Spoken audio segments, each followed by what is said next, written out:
একদিক দিয়ে আমার শান্তি নাই, আরেক দিক দিয়ে আমার মনের শান্তি নাই, আরেক দিক দিয়ে আমি ভাবছি এ নানান যন্ত্রণা নিয়ে আসি। তো কিছু কিছু সময় আমি আনন্দ ফুর্তি উল্লাস আমার মনে আর আসে না। অনেকে আমার হাসাইতে চাইলেও আমার হাসি আসে না। তো বলে কি হলো, হাসি খুশি মানুষটা যদি এমন হয়ে যায় সেটা তো মেনে নেওয়া যায় না। আমার তো ভালো লাগে হাসি খুশি থাকাটা, তা আমি হাসতে চেষ্টা করি, আমার হাসিটা থামায় দেয়। তো যাই হোক, তো কিছু কিছু বিষয়ে আলোচনা করতে চাই না আমি। তো যা দেখা যাচ্ছে অনলাইনে সোশ্যাল মিডিয়ায় প্ল্যাটফর্মে, যে কি ভালোবাসায় আমি কথা বলবো যে বলার ভাষা একসময় থাকে না। যে বিষয়টা হচ্ছে কোথায়, যেমনটা অনলাইনে এমন কিছু আলোচনা আসে যা দেখলে হাসি লাগে। তো আচ্ছা, সেই মোতাবেক আমি কিছু কথা বলতে চাই। ভালো ভাইয়েরা যারা আছেন মাইন্ডে নেবেন না, লজ্জা পাবেন না, এমনকি মনে কষ্ট নেবেন না। ভালো মানুষের জন্য সবসময় সকলের কাছে ছাড় আছে, এটি বাস্তব। তো আলোচনাটা হলো,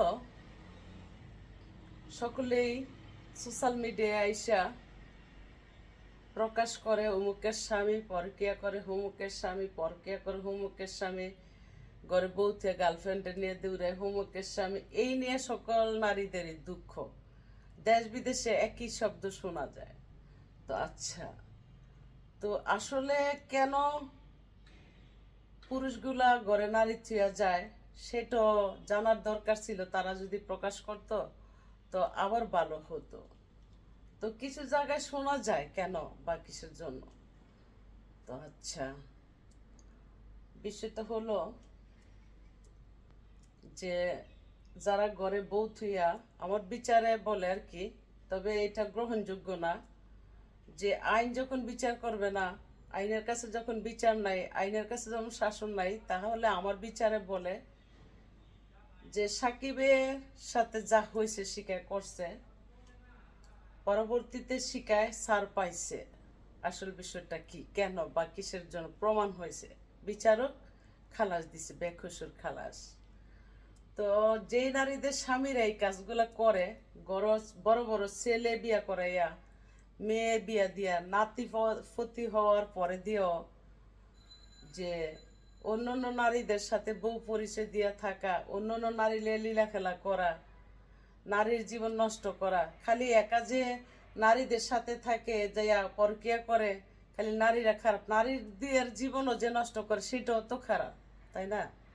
তো আচ্ছা, একজন ধরো আরেকজন ছাড়ো, এই যদি হইতো দুনিয়া, তাহলে তো এমনটাই চলতো। তো আচ্ছা, আমার বিচারে যা বলে, আমি যতটুকু বুঝি, যতটুকু জানি, আর যেতটুকু আমার মাথার ব্রেনে বলে, তো যাদের স্বামীরা এই পরকীয়ায় লিপ্ত আর পরকীয়া করে আর সংসারে অশান্তি হয়, সেই সকল নারীরা দেশ বিদেশে যাদের স্বামীরা পরকীয়া করে, তারা যেন মিলে একটা কমিটি করে, কমিটি কইরা একজন সভাপতি, একজন সেক্রেটারি, একজন জয়েন্ট সেক্রেটারি হবে। তো আচ্ছা, তো যে যে সভাপতি, যে জয়েন্ট সেক্রেটারি, যে সেক্রেটারি, তো আচ্ছা, তাদের স্বামীরা যদিও পরকীয়া জর্জরিত হয়ে থাকে, তো তারাই যেন আগে কাটে, সেই সভাপতি যেন আগে টুনটুনি কেটে কাটটা নিজে হাতে নেয় শিকার মতো। তো সেক্রেটারি বউ যেন টুনটুনি কাটে কাটটা টুনটুনি হাতে নেয়, জয়েন্ট সেক্রেটারি বউ যেন টুনটুনি কাটে কাটটা হাতে নেয়। এইভাবে সিরিয়াল বাই সিরিয়াল টু, যখন টুনটুনি কাটার একটা বাল্লা মুসিবত আজব গজব শুরু হবে, তাহলে সব কয়টা মিল্লা হাতে নিয়া স্লোগান দিবেন, আমি ভিডিও বানাবো, ভিডিও বানাইয়া পোস্টে দিব, দিয়া তারপরে দিয়া ঘোষণা দেওয়া হবে রুল জারি করা হবে, যার স্বামী পরকীয়া করবে টুনটুনি কাটতে দেওয়া হবে। এই টুনটুনি কাটলে আর পরকীয়ায় যাবে না, আর সংসারে অশান্তি হবে না, আর ঘরের বউরা যাবে না। তবে একটা কথা আছে, ঘরের বউ যদি আবার ওই পরকীয়া স্বামীর মন জয় না করতে পারে, সেইখানেও কথাবার্তা আছে, এমনি এমনি তো সেখানে যায় না। তো যদিও ঘরের বউ না পারে, অন্য কানে যাবে, আর না পারলে সে বিয়ে করাই দিবে, এটাও একটা বিচার আমার।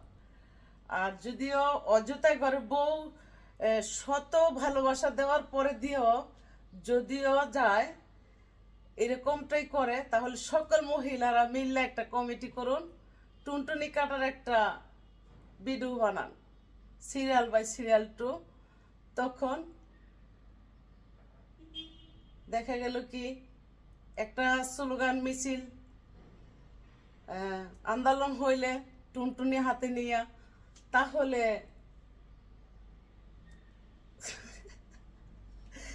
তো আমি ভিডিও বানাবো, আমার চ্যানেলে পোস্টে দিব, দেওয়ার পরে যা বলার বলবো। এর আগে আর কিছু বলতে চাই না। তবে যদিও সঠিক নারীরা পারা সত্ত্বেও মিথ্যা বলে অন্য নারীদের সাথে যায়, তাহলে সঠিক প্রমাণ হলে যাদেরকে জেলে নিবে, আশা করি ম্যাজিস্ট্রেটও বেকসুর খালাস দিবে। এইলা আমার কথা। তো আর বিষয়টা হাল্লা জানি এমন কাজ কারোর বেলায় না করে, সাকিবের বেলা যা হয়েছে এটা আর চাই না। আর এমনটাও যেন সাকিবরা না করে, সাকিবিয়ানরাও যেন ভালো হয়ে যায়। তো কি বলবো কথা, সকালবেলা শুভ সকাল। যে আমার হাসি লাগতেছে যে অনেকের দেখি ভিডিও বানাইতেছে এই বিষয়ে, সিলেট কোথায় কোথাও থেকে টুনটুনি কাটা নিয়া। তো ভালোই লাগলো একটা ভিডিও দেখা, যে আসল বিষয়টা কি, যে কি হচ্ছে। যে আমার হাসি লাগতেছে, সকালবেলা এত হাসা ভালো না, এমনি আমি হাসি না। তো তো আমি মনে করি অন্তপক্ষে আমি তো আর কারো না, আমি নারী, পুরুষ ছাড়া নারী, আমার কোনো নাই, আমার কোনো জড়াইতে হতে হবে না, আমার টুনটুনিও কাটতে হবে না, আমার জেলও যেতে হবে না। মানে আমি মানুষের কল্যাণে বললাম আর কি, যে সাকিবের মতো যা হয়েছে সাকিবের সাথে আর এমন যেন না হয়, কিন্তু তবে সাকিবিয়ানরা যেন ভালো হয়ে যায়, এই হলো কথা।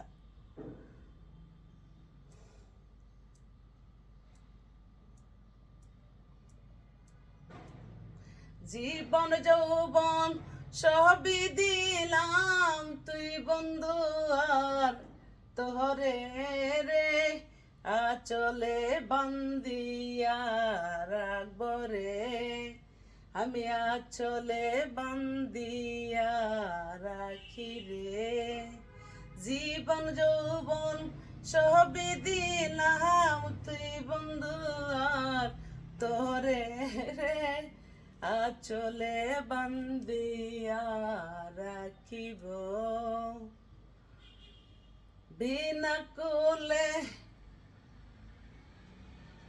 শেষ করিলাম, তুই বন্ধু আর তোরে, বিনা কুলে শেষ করিলাম, তুই বন্ধু আর তোরে, আচলে বান্দিয়া রাখিব, তোমারে না পাইলে বন্ধু শান্তি পাইতাম আমার মহনে, আচলে বান্দিয়া রাখি রে।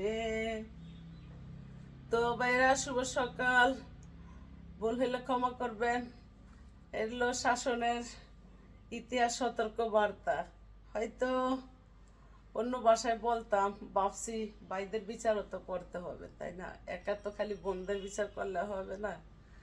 তাই যদি ভাইয়েরা ভালো হয়, তাহলে ভাইদের পক্ষে আমি, আর যা যদিও বোনেরা ভালো হয় বোনদের পক্ষে আমি, ভাই বোন মিলেই আমার।